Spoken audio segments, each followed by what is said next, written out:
What if Tanjiro learned all the breathing styles? Watch! At various times, Tanjiro combined his water breathing with the Hinokami Kagura and even with Nezuko's blood demon art, showing how he is an innovative swordsman when it comes to combat. But what if Tanjiro's creativity went a step further? Would he be able to surpass Gyomei or even the legendary Yorichi? You might even wonder if Tanjiro could master all the breathing techniques without any forced plot twists. But you can't deny that the answer is yes, he can.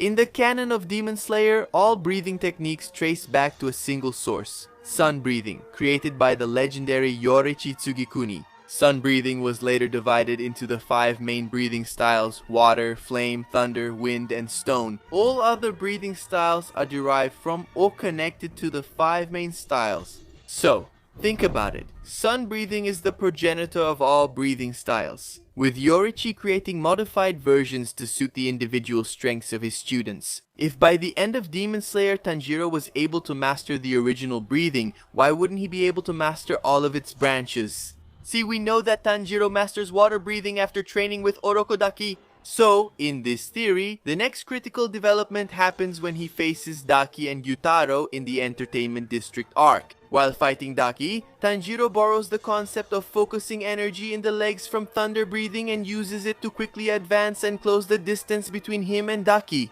In this timeline, Tanjiro has a breakthrough after the Entertainment District arc, while he recovers from his battle wounds. Meditating on his family's dance and the connections between all the breathing styles, he realizes that sun breathing is the key master. Tanjiro realizes how Zenitsu's tip was useful to him against the upper rank 6. Because of this, he starts experimenting with the techniques used by Zenitsu and Inosuke. First, he mixes the fluidity of water breathing with the explosive speed of thunder breathing and the raw aggressiveness of beast breathing. And so, he begins to create an entirely new approach to exterminating the demons. And before we see how this changes the story, we need to analyze the main breathing styles and why they are perfect for different situations.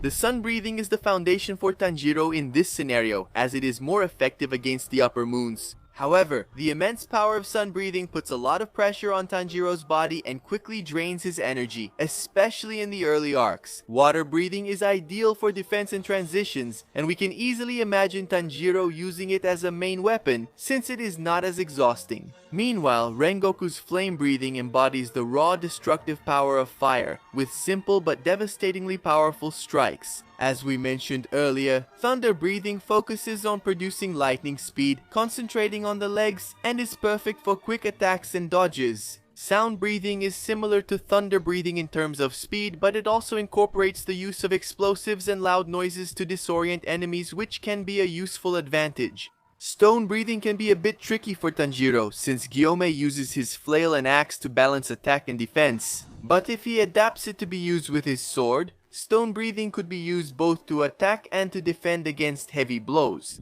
Sanemi's wind breathing and Inosuke's beast breathing are related styles, known for their aggressive strikes and relentless cutting power. We can imagine Tanjiro using these styles in do-or-die situations where defending is no longer an option. Serpent breathing and mist breathing are similar in that they rely on stealth and distraction, which makes them great for testing strong opponents even before facing them directly. Flower breathing is a style derived from water breathing, focusing on precision to deliver powerful and lethal strikes, and it would be a great support option for when Tanjiro is fighting alongside his allies. Although love breathing relies a bit on Mitsuri's unique body composition, the elements of acrobatics and flexibility can be used by Tanjiro when he's fighting against multiple opponents. Insect breathing is a unique style derived from flower breathing, practiced only by Shinobu because she isn't strong enough to decapitate demons, and the quick attacks, stabbing and thrusting could be a useful surprise weapon. Now, some of you might be wondering about moon breathing. Although Tanjiro should be able to use it, he can't learn the technique because he has never seen it in practice. But can Tanjiro's body handle the weight of all the breathing styles, or will he give in before the end? Leave your like to strengthen Forehead's body and subscribe to the channel so you can also master all the breathing styles. Notice that, with this understanding that the sun breathing is the trunk of an ancient tree, Tanjiro begins his journey to rebuild each branch during his recovery period after the battle against the upper moons. Notice that, while the other Demon Slayers take years to master a single style, Tanjiro has the treasure map. By understanding the Hinokami Kagura, he is not just learning a dance, he is visualizing the original flow of energy. When he arrives at the Swordsmith village, he is no longer the same boy who relied only on persistence. When he meets Muichiro Tokito, the Mist Hashira, Tanjiro observes the way the young prodigy moves along the original line. Tanjiro only admired Muichiro's skill, but here, he uses his tactical mimicry ability. He realizes that the mist breathing is actually a variation of wind breathing. It's focused on obscuring the user's presence through rhythmic changes. He realizes that, with the training using the mechanical doll Yorichi Type 0, the change in the story becomes evident. Tanjiro not only seeks the opening through his sense of smell, he also starts to change his posture. To gain speed, he uses the burst of thunder breathing in his feet to dodge the 6 arms of the doll. He adopts the fluidity of water breathing, and at the moment of impact, he hardens his muscles following the principles of stone breathing. The result is astonishing. Kotetsu watches a swordsman who seems to change form every second. When the village is finally invaded by Rantengo and Gyoku, Zankibu Toji makes the mistake of believing he sent enough force to face Rantengo's clones. Tanjiro doesn't feel cornered by the number of enemies. When Sekido unleashes his lightning, Tanjiro not only dodges, he uses sound breathing to read the vibrations in the air, anticipating the path of the electricity even before it's fired. But the real twist happens when Zohakuten appears. In the original story, Tanjiro had to fight desperately until Mitsuri arrived. Here, he decides to test his symphony of breathings. He combines the aggressiveness of beast breathing to slash the wooden dragons with the precision of flower breathing. To locate Rantengo's main body hidden away, imagine the scene. Zohakuten, a creature overflowing with hatred and power, is genuinely confused. He's not fighting against a user of a single style, but against a force of nature that adapts to any of his attacks. In the original storyline, Tanjiro's speed in the Swordsmith village arc was comparable to that of a beginner Hashira. With technical mastery of multiple styles, his versatility puts him on a level of combat that defies the logic of the upper moons. If mist breathing confuses the senses and thunder breathing surpasses sight, Tanjiro becomes a ghost on the battlefield. When Mitsuri Kanoji arrives to help, she doesn't find an exhausted Tanjiro, but a warrior who is setting the pace of the fight. When he sees Mitsuri using love breathing, Tanjiro realizes the extreme flexibility required. Although he doesn't have her muscle density, he adapts the movements using sinuous attacks that get around the wooden defense. From Zorakuten, the victory in the Swordsmith village is much faster. With the defeat of Upper Moons 4 and 5, the Hashira training becomes the stage for Tanjiro's greatest evolution. See, Tanjiro could easily defeat Zorakuten alone if he had complete mastery of every breathing technique he used while fighting Lucio. But he learns his skills at an enormous level.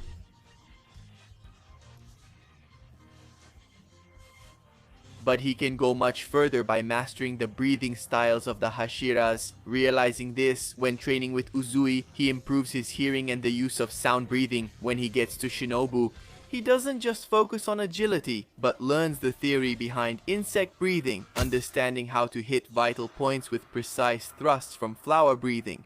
But the real challenge is Yomi Himejima. Stone breathing requires a connection with the earth and an unshakable willpower. By mastering this technique, Tanjiro finally achieves the balance he needed to sustain sun breathing for extended periods. Yorichi was perfection in a single style, but Tanjiro is the constant evolution of all of them. As Tanjiro grows stronger and shares his understanding about the connection between the breathing techniques with the other pillars, all the Hashira begin to awaken their marks more efficiently. When the Infinity Castle opens and the hunters are thrown into Nakimi's dimension, the carnage begins, but the outcome is drastically different.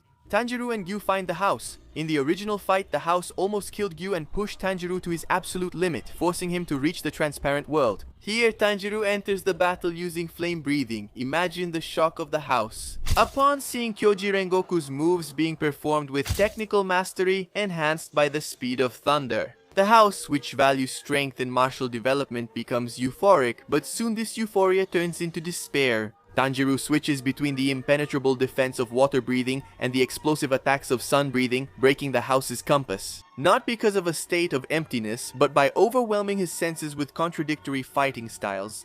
The house dies not only defeated, but recognizing that Tanjiro has reached the pinnacle of what it means to be a warrior. Meanwhile, the fight against Duma also undergoes changes. Tanjiro and Giyu are less exhausted, and the little boss sends them to help Kanao and Inosuke. Now Tanjiro and Kanao use flower breathing to counter Duma's ice, while making room for Inosuke and Giyu to finish him off. The presence of a multi-style Tanjiro, acting as elite support, would make the damage minimal, but as we know, Shinobu is already dead at this point. However, once again, the hunters can traverse the Infinity Castle, chasing after Muzan, with even more strength. However, Nakami's last move to stop Tanjiro and his friends is to separate them using the structure of the castle. Soon Tanjiro falls into the room where the Hashiras are fighting Kokushibo, the Upper Moon One.